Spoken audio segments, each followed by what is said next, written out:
नमस्कार, बहुत स्वागत है आप सभी का। आप देख रहे हैं एच1 प्राइम, आपके साथ मैं हूं पंकज रौतेला। आज एक बार फिर से चर्चा उस मसले पर जो बीते कई दिनों से संसद के अंदर हंगामे के तौर पर देखी जा रही है, और चर्चा बाहर भी हो रही है, लेकिन चर्चा जहां होनी चाहिए शायद वहां नहीं हो पा रही है। वहां सिर्फ और सिर्फ हंगामा हो रहा है, लेकिन उससे इतर विपक्षी पार्टियों को एकजुट करने का भी काम हो रहा है।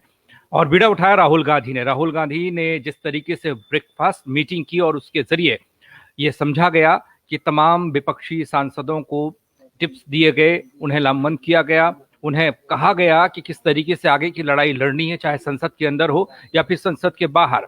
इन सब के बीच सबसे बड़ा सवाल ये कि एक तरफ संसद का मानसून सत्र जो अब तक हंगामे की भेंट चढ़ता रहा है, उसके लिए कौन जिम्मेदार। दूसरी तरफ जो तीसरे मोर्चे की बात अक्सर आती है, हर चुनाव से ठीक पहले आती है, उस तीसरे मोर्चे की कवायद के तौर पर इस ब्रेकफास्ट मीटिंग को देखा जाए, इस सांबर पार्टी को देखा जाए, क्योंकि यहाँ तमाम विपक्षी पार्टियों के सांसद तो पहुंचे ही थे और कुछ नहीं भी पहुंचे थे। जो नहीं पहुंचे थे उसमें आम आदमी पार्टी के सांसद थे, उसमें बीएसपी के सांसद थे। इसे किस तरीके से समझा जाए ये भी समझने की कोशिश करेंगे आज। और संसद का हंगामा तो ऐसा लगता है मानसून में जैसे बारिश में तरबतर हो जाते हैं शहर और तमाम व्यवस्थाएं, वैसा ही कुछ संसद के अंदर वो तमाम विधेयक भी लग रहे हैं, वो बहस भी लग रही है जो आम जनता के लिए होती है। संसद के अंदर की तस्वीरें हंगामेदार अब तक रही हैं और उसके अलावा कुछ दिखा नहीं है। हमारे साथ कुछ मेहमान जुड़ चुके हैं, कुछ और थोड़ी देर में जुड़ेंगे, उनसे आपका तारुफ कराते हैं और चर्चा की शुरुआत करते हैं। हमारे साथ कांग्रेस की तरफ से असित नाथ तिवारी जी हैं, स्वागत है सर आपका। हमारे साथ अरविंद जयतिलक जी हैं, राजनीतिक विश्लेषक हैं, स्वागत है सर आपका भी। हमारे साथ विपिन शर्मा जी हैं, वरिष्ठ पत्रकार हैं, आपका भी बहुत स्वागत है। चर्चा की शुरुआत असित जी मैं आपके जरिए करना चाहता हूं। संसद सत्र से लेकर ब्रेकफास्ट मीटिंग तक और उसके बाद साइकिल मार्च तक, ये सब कवायद में आप कांग्रेस को, विपक्षी पार्टियों को कहां देखते हैं? क्योंकि संसद के अंदर की तस्वीरें जब हम देखते हैं तो ये आरोप सरकार की तरफ से लगाया जाता है, सत्ता पक्ष की तरफ से आरोप लगाया जाता है कि विपक्ष चर्चा होने नहीं देना चाह रहा है और इसमें बाधा डाल रहा है, इसलिए हम चर्चा कर नहीं पा रहे हैं। देखिए, एक आरोप तो सीधे मर दिया, और दूसरी तरफ हमने देखा था पश्चिम बंगाल की मुख्यमंत्री दिल्ली पहुंची थी, उन्होंने तमाम विपक्षी पार्टी के लोगों के साथ मुलाकात की थी, और क्या एक चेहरे की कवायद भी और तीसरे मोर्चे की कवायद भी, ये सब तस्वीरें जो निकल कर आ रही हैं कांग्रेस के जरिए समझना चाहेंगे। देखिए पंकज जी, दोनों सवालों का जवाब बड़ा साफ है। ये कितना बड़ा झूठ है कि हम चर्चा नहीं होने दे रहे, जबकि सच्चाई यह है कि हम चर्चा की मांग कर रहे हैं। हम कह रहे हैं पेगासस मामले पर चर्चा कीजिए, हम कह रहे हैं रोजगार के आंकड़े जो हैं, बेरोजगारी के जो आंकड़े हैं, आप उस पर चर्चा कीजिए। हम कह रहे हैं कि हमारी सीमाएं जो लगातार असुरक्षित होती जा रही हैं, पाकिस्तान की तरफ से भी और चीन की तरफ से भी, आप उस पर चर्चा कीजिए। हम कह रहे हैं कि महंगाई पर चर्चा कीजिए। हम तो चर्चा की मांग कर रहे हैं और वो कह रहे हैं कि हम चर्चा नहीं होने देते। सच्चाई यह है कि वो चर्चा से भाग रहे हैं, वो मनमाने तरीके से सदन को चलाना चाहते हैं। क्या इस देश के सदन में अब रोजगार पर बहस नहीं होगी? क्या इस देश की सबसे बड़ी पंचायत में हमारी असुरक्षित हो रही सीमाओं पर कोई चर्चा नहीं की जाएगी? क्या इस देश की सदन में बढ़ती महंगाई की चर्चा नहीं होगी? क्या इस देश के सदन में पेगासस जासूसी, आप समझिए पंकज जी, कितना खतरनाक मसला है। हमारे सेना के अधिकारियों की जासूसी अगर हो रही है और वो जासूसी कोई विदेशी एजेंसी कर रही है, मान लीजिए हमारे सेना के 5, 10, 8 अधिकारी आपस में बात कर रहे हैं, क्या प्लान कर रहे हैं, नहीं कर रहे हैं, ये सारी चीजें एक विदेशी एजेंसी के पास मौजूद है, वो किसी को भेज सकती है एजेंसी। हम वही तो करें, जांच करवा ले, याद करें हुई ही नहीं। अरे भाई, तो जांच करवा के बताइए ना कि जासूसी हुई कि नहीं हुई। आपको कैसे पता कि नहीं हुई जब कोई जांच रिपोर्ट नहीं है? बिना किसी रिपोर्ट के आधार पर आपने कह दिया नहीं हुई। हम कह रहे हैं जांच करवाइए, हम कह रहे हैं चर्चा कीजिए, वो कह रहे हैं हम चर्चा नहीं करेंगे। देखिए, वो कह रहे हैं हम चर्चा नहीं करेंगे, हम तो सदन में चर्चा चाहते हैं भाई। किसानों के मुद्दे पर चर्चा होगी ना इस देश में, बेरोजगारों के मुद्दे पर होनी चाहिए ना, जासूसी के मुद्दे पर होनी चाहिए ना, हमारी सीमाओं की सुरक्षा के मुद्दे पर होनी चाहिए ना, महंगाई के मुद्दे पर होनी चाहिए ना। नहीं होनी चाहिए तो फिर इस सदन का मतलब क्या है? क्या करें उस लोकसभा का, हम बता दीजिए। जी, अरविंद जयतिलक जी, आपके जरिए हम समझना चाह रहे हैं कौन चर्चा से भाग रहा है। सत्ता पक्ष के अपने तर्क, विपक्ष के अपने तर्क, उन सबके बीच जो हर रोज करोड़ों का खर्च है, वो खर्च तो आ ही रहा है और आम आदमी को मिल क्या रहा है। संसद क्यों लगती है, संसद में बहस क्यों होती है, संसद में तमाम सांसद करते क्या हैं, ये हम सब जानते हैं। लेकिन उन सब के बावजूद भी आज हमारे हाथ लग क्या रहा है, आम जनता को क्या मिल रहा है? इन आरोपों के बीच आप कहां देखते हैं सरकार को, कहां देखते हैं विपक्ष को? बिल्कुल पंकज जी, आपने सही कहा। देखिए, किसी भी लोकतंत्र में संसद चलाने की जिम्मेदारी जितना सत्ता पक्ष की होती है उतना ही विपक्ष जी की होती है। लेकिन यह विडंबना है कि सत्ता पक्ष अपनी जिद पर अड़ा हुआ है, विपक्ष अपने ढंग से संसद को चलाना चाहता है। यह कहीं से भी जी उचित नहीं है कि आप जो है समंदर के कानून जो है स्वयं तय करेंगे, आप तय नहीं करेंगे। या जो है लोकसभा अध्यक्ष है, उनके सामने जो कानूनी प्रक्रियाएं हैं, जो विधिक व्यवस्था है, उसके तहत जो होता है। बेशक जो है पेगासस मामले पे जांच के लिए सरकार को कुछ न कुछ आश्वासन देना चाहिए, लेकिन इसके अलावा भी जो जनहित से जुड़े हुए तमाम ऐसे मुद्दे हैं, चाहे वो बेरोजगारी के मुद्दे हों, जैसा कि असीस जी ने कहा भी, या महंगाई के मुद्दे हों, तमाम ऐसे मुद्दे हैं जो जनहित से जुड़े, उस पर भी चर्चा होनी चाहिए। लेकिन आप केवल एक सूत्री कार्यक्रम लेकर के चलेंगे कि पेगासस के मसले पर ही जब तक सरकार जो है जांच नहीं बैठाएगी, वो अभी जांच जो हमारे ढंग से नहीं बैठाएगी, तो हमारे समस्या कहीं ना कहीं जो है इसमें राजनीतिक लासेबाजी या स्वार्थ की राजनीति कह सकते हैं। इसमें सीधे तौर पे जनता का नुकसान हो रहा है, और देखा भी जा रहा है कि कुछ इस तरह की कवायद चल रही है, दिखाने का प्रयास हो रहा है कि हम ही सही है और जो सत्ता पक्ष गलत है, या सत्ता पक्ष दिखाने का प्रयास कर रहा है कि विपक्ष गलत है, हम सही है। देखिए, संसद जो है देश के जो सबसे बड़ा जो पंचायत है, इसके जरिए जो जनमानस जो है, हाशिए के लोग जो है, इनके कल्याण के लिए तो यहाँ से जो कानून पारित होना चाहिए, व्यवस्था होनी चाहिए, ये पूरी तरह से सत्ता पक्ष और विपक्ष दोनों इसके लिए जिम्मेदार है, और उसमें सर्वाधिक रूप से देश की जनता का नुकसान हो रहा है। पंकज जी, जनता का नुकसान हो रहा है। विपिन जी, मैं आपके पास आ रहा हूं, आप किस तरीके से देखते हैं? ये संसद पर चर्चा की शुरुआत इसलिए हुई है, हालांकि चर्चा दूसरी ओर भी होनी चाहिए, बात दूसरी ओर भी होगी, क्योंकि राहुल गांधी की ब्रेकफास्ट मीटिंग भी उतनी ही महत्वपूर्ण है। लेकिन उन सबसे इतर हम यह जानना चाहते हैं, संसद में रोज करोड़ों का खर्चा, और इस खर्चे के लिए कौन जिम्मेदार? उस खर्चे के बीच चर्चा नहीं होती, और चर्चा उन मुद्दों पर होनी चाहिए जो देश के लिए बहुत महत्वपूर्ण है। अब पेगासस का मामला संसद सत्र से ठीक पहले आया या इस बीच आया? उससे पहले तमाम ऐसे मुद्दे जिस पर चर्चा होनी थी, जितने बिल पारित होने थे, विधेयक रखे जाने थे, उतने विधेयक नहीं रखे जा रहे हैं, और कुछ विधेयक ऐसे हैं जो बिना चर्चा के पास हो रहे हैं। अब इससे कितना भला आम जनता का होगा? संसद तो देश की है, लोकतंत्र का ढांचा, लोकतंत्र का मंदिर, और उस लोकतंत्र में सिर्फ हंगामा हंगामा उस मंदिर में। लोकतंत्र के सबसे बड़े मंदिर में जब एक आम आदमी अपने जनप्रतिनिधि को चुन के भेजता है, तो ये अपेक्षा करता है कि उनके हित की बात होगी लोकतंत्र के मंदिर में। और इसके विपरीत होता है कि यहाँ पर आपको जो दृश्य देखने को मिलते हैं वो विचलित करने वाले दृश्य हैं कि शोरगुल मचा रहता है, और यहाँ पर आप बार बार देखते हैं कि कैसे स्थगित करनी पड़ती है संसद की जितनी गतिविधियां हैं, जितनी कार्रवाई है, बार बार रिपीटेड एडजर्नमेंट्स। ये लोकतंत्र की खूबसूरती है कि विपक्ष मजबूत होना चाहिए, उसको सरकार की खामियां उजागर करनी चाहिए, उनको पूरा हक है। लेकिन सिक्के का दूसरा पहलू ये भी है कि यहाँ पर जब तक आप संवाद की प्रक्रिया शुरू नहीं करेंगे, डायलॉग, बार बार डायलॉग की बातें करी जाती हैं, वो डायलॉग होगा कैसे? जब प्रधानमंत्री मोदी ने अपना रुख बिल्कुल साफ कर दिया, मानसून सत्र शुरू होने से पहले उन्होंने बोला लोग विपक्ष को पूरा हक है हमसे तीखे सवाल पूछे, लेकिन हमें बोलने का मौका दे, ताकि हम लोग अपना जवाब दे पाए। उसके बाद वो संतुष्ट हो या संतुष्ट नहीं होते, वो बात की बात है, लेकिन पहले एक जो प्रक्रिया है। अब आप देखें, जैसे मैं उदाहरण देना चाहूंगा, अब चीनी काउंटर पार्ट्स के साथ कॉर्पोरेट कमांडर्स की बातचीत चल रही है, वार्ता चल रही है।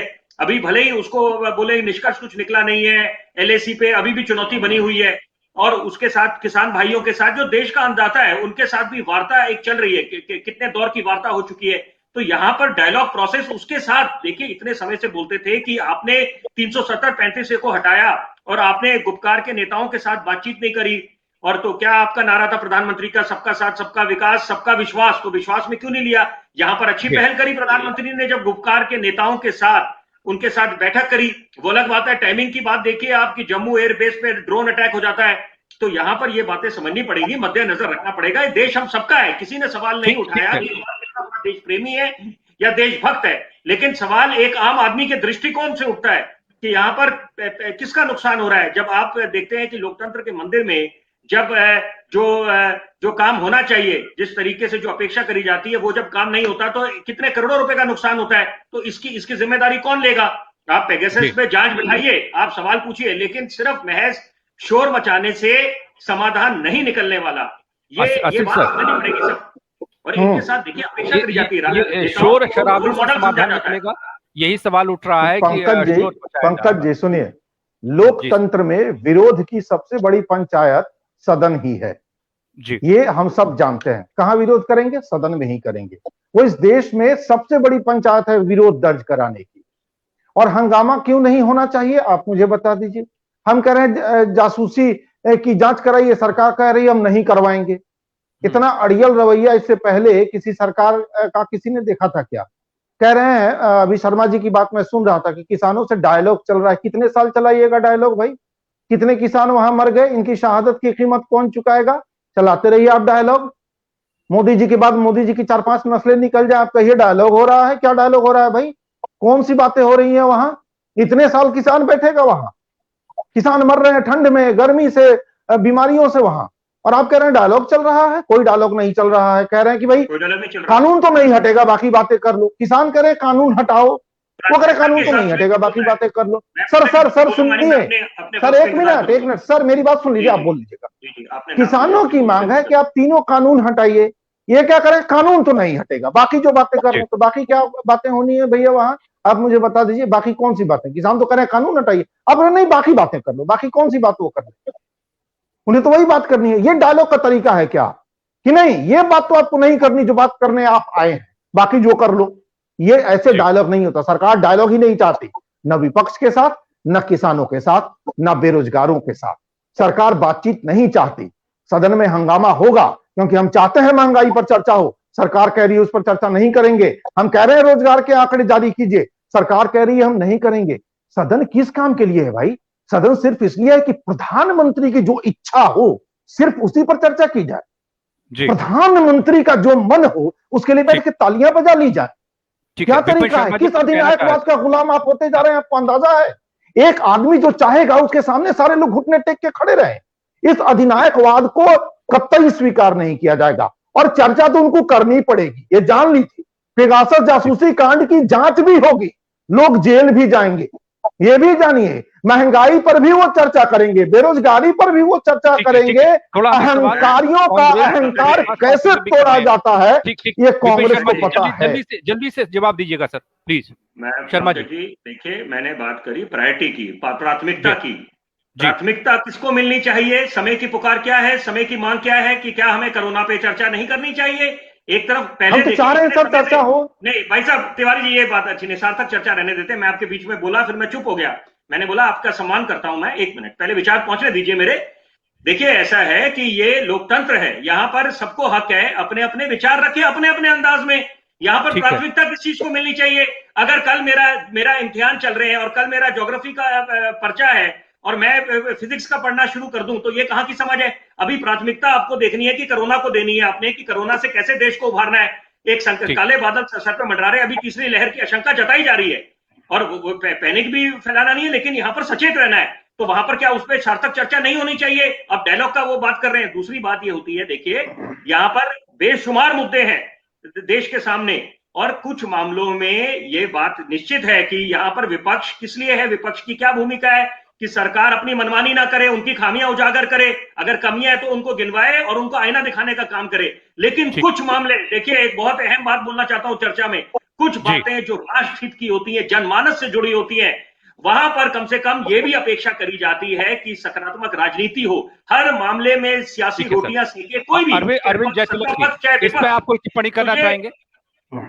नहीं पंकज जी, मैं ये कहना चाहूंगा कि जब लोकतांत्रिक व्यवस्था में सत्ता पार्टी हो या विपक्ष हो, दोनों की अलग अलग जिम्मेदारियां हैं। जो विपक्ष में होता है, जनता उसको विपक्ष में इसीलिए रखती है कि आप अपनी आवाज उठाइए, लेकिन आप ये तय नहीं करेंगे कि सरकार कैसे चलाया जाएगा, या सरकार को आप जो है डिक्टेट नहीं कर सकते हैं। यह काम जो है सरकार को करना होता है, तो सरकार को अपनी जिम्मेदारी समझनी चाहिए। अगर जिम्मेदारी नहीं समझते तो ठीक है, विपक्ष में है तो आप देश को संबोधित करिए, देश से कहिए कि देखिए पेगासस मामले पे सरकार जो है जांच करने को तैयार नहीं है, लेकिन हम जो है संसद के समय को बर्बाद नहीं करेंगे। अब अन्य दूसरे मसले पर जो हम चर्चा करने को तैयार है। देश समझ जाएगा कि आप क्या कहना चाहते हो, सरकार क्या चाहती है। लेकिन यह हंगामा खड़ा कर देना सिर्फ कि नहीं, पेगासस पर जांच के लिए अगर कोई सरकार आश्वासन नहीं देगी तो संसद को हम नहीं चलने देंगे। हमारे समस्या उचित नहीं। पंकज जी ठीक है सर। आशीष सर, सवाल एक, आज राहुल गांधी की जो ब्रेकफास्ट मीटिंग थी उसको लेकर भी आपसे करना था। अब जो विपक्षी एकता की तस्वीर दिखाई दी है, ये बनी है, ये क्या तकदीर बदल देगी और इस तस्वीर के जरिए क्या दिखाने की कोशिश हुई है? देखिए, अब दो मुद्दों पर मैं जवाब दूंगा। एक तो शर्मा सर ने कुछ बातें कही, अरविंद भाई जो मेरे बड़े भाई की तरह हैं, उन्होंने भी कुछ बातें कही। संसद को सिर्फ सरकारी मतलब जो तुमको हो पसंद वही बात करेंगे कि तर्ज पे अगर चलाना है, तो मुझे लगता है कि लोकतंत्र के लिए इससे बड़ा दुर्भाग्य कुछ नहीं हो सकता कि जो तुमको हो पसंद वही बात करेंगे। मतलब सरकार को जो पसंद हो विपक्ष भी वही बात करे, और बाद में जनता के सामने जाके कहे नहीं जी संसद में तो भले हम उसके तलवे सहलाते हैं, इस पेगासस के मुद्दे पर हम जनता के साथ हम चाहते हैं कि जासूसी हो। तो ऐसी अगर राजनीति किसी को पसंद आती है तो धन्य है ऐसे लोग और धन्य है ऐसी राजनीतिक सोच। हम उस राजनीतिक सोच के नहीं हैं। हम इस सदन में पेगासस की जांच की मांग तब तक उठाते रहेंगे जब तक हमारे देश की अस्मिता के साथ खिलवाड़ करने वाली सरकार बेनकाब न हो जाए और हमारी सेना समेत हमारे देश के तमाम लोगों की गोपनीयता बेचने वाली सरकार बेनकाब न हो जाए। ये सदन इसीलिए है, सदन इसलिए नहीं है कि जो तुमको हो पसंद वही बात करेंगे, हम जाके वहां गाते रहे। मजबूत विपक्ष का काम क्या है? हमने यही काम है और वो काम हम कर रहे हैं, वो काम हम कर रहे हैं। इनको नहीं पता कि कितना बड़ा खतरा है। मीडिया लोग विपक्ष में बोलते थे तो सुनते थे, सत्ता पक्ष द्वारा सुना जाता था। ये आपका कहना है कि सुना नहीं जा रहा है, लेकिन आप मुझे बताइए ना, वाजपेयी जी नेता विरोधी दल थे, तब 12 दिन सदन नहीं चला था। हम कहते वाजपेयी देशद्रोही थे, विकास विरोधी थे, कहते भाजपा के लोग हम मान लेते हैं हमारी पार्टी वही है। ये अब ये नहीं कहेंगे, तब ना वाजपेयी जी तो बड़े अच्छा काम कर रहे थे और हम कर रहे हैं तो बड़ा बुरा हो गया। भाई हम भी वही कर रहे हैं। सदन को पहली बार डिस्टर्ब नहीं किया गया है और ये जरूरी है। आप समझिए कितना बड़ा खतरा है। सेना के बड़े अधिकारियों की जासूसी हो गई, मंत्रालय में बैठे मंत्रियों की जासूसी हो गई। क्या कर रहे हैं आप? आपको पता है कौन कर रहा है जासूसी और वो किसको किसको सूचनाएं दे देगा? अंदाजा भी है आपको? आप कितना बड़ा खतरा बोल रहे हैं और आप कह रहे हैं कि नहीं जो तुमको पसंद वो बात करें। जवाब हो गए।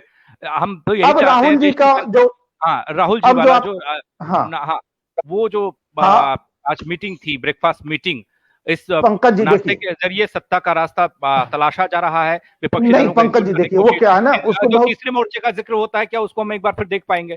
ये सवाल कहीं नहीं वो सब तीसरे मोर्चे की चक्कर में कांग्रेस कभी नहीं रही है।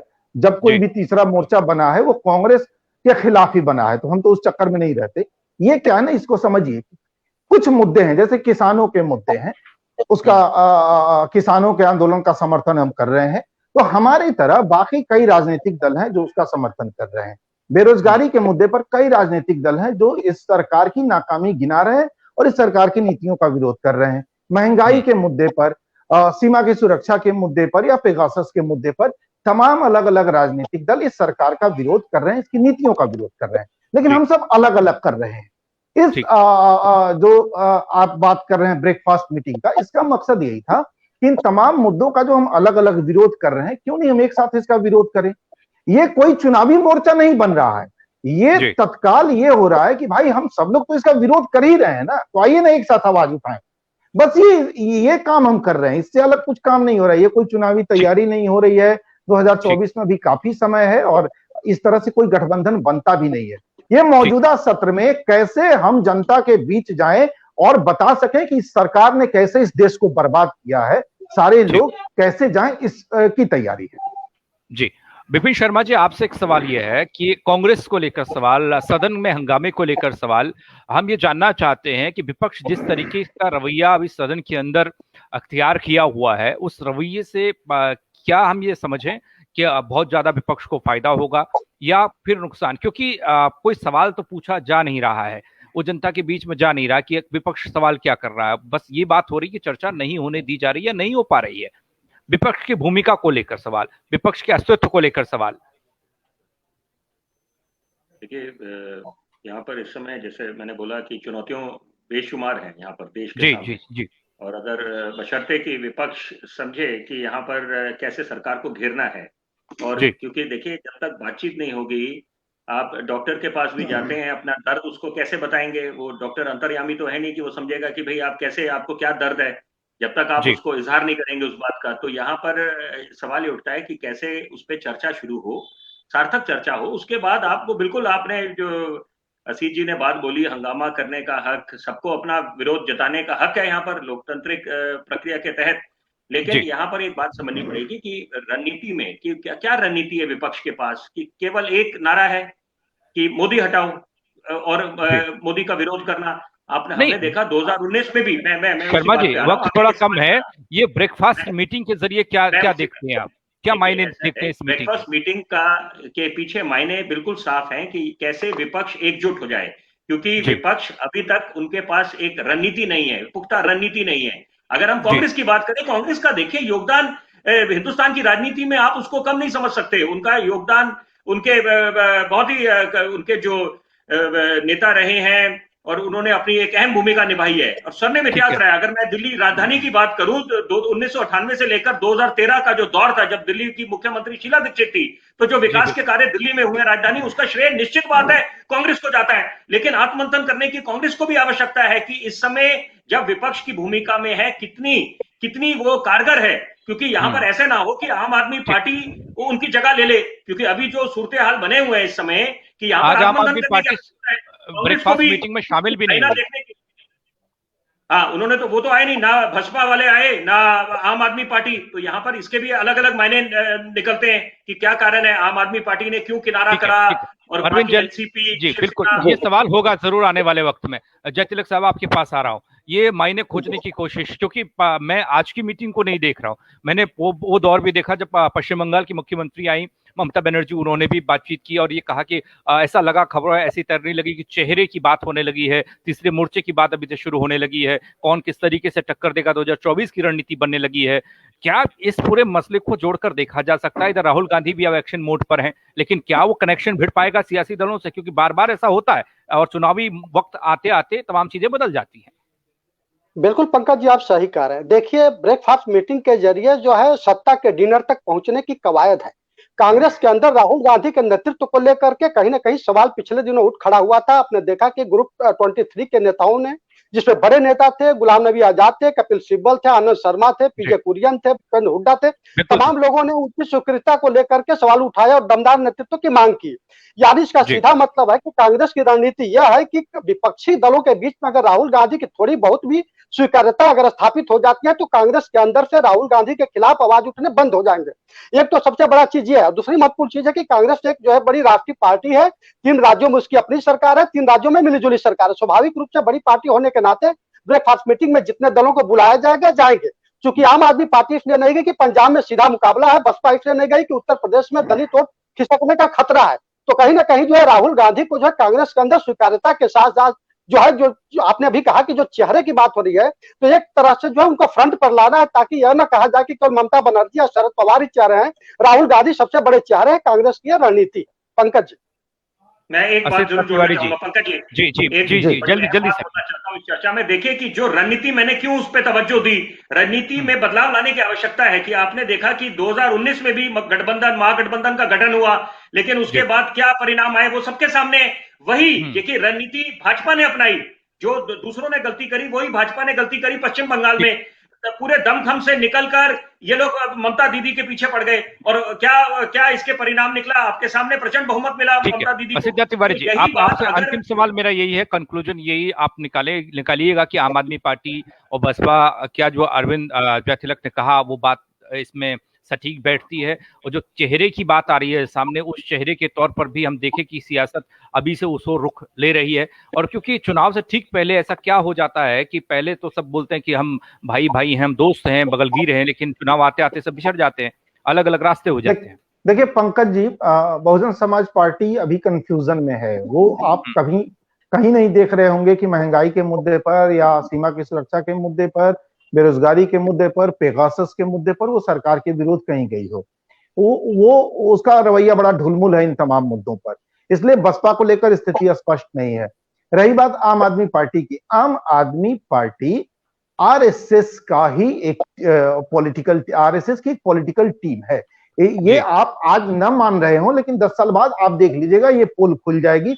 सिर्फ भाजपा नहीं है, ये भी वही है, आम आदमी पार्टी भी वही है। ये अन्ना हजारे जी का पूरा आंदोलन आरएसएस ने खड़ा किया था। तो एक बी टीम खड़ी कर रही है पॉलिटिकल आरएसएस। इसलिए इस बैठक में उनका आना नहीं आना महत्वपूर्ण नहीं है। एक बात विपिन सर ने कही कि भाई डॉक्टर के पास जाके आप दर्द बताइएगा। सर हम दर्द बता रहे हैं, वो कह रहे हैं हमें आपके दर्द को सुनना ही नहीं। भाई ये दर्द की कहानी छोड़ दो, हमें नहीं सुनना, तुम सुनो हम जो सुना रहे हैं, उसी पर चर्चा करो जो हम कह रहे हैं। ये दर्द वर्द अपने पास, हम नहीं जानते तुम्हें कोई दर्द।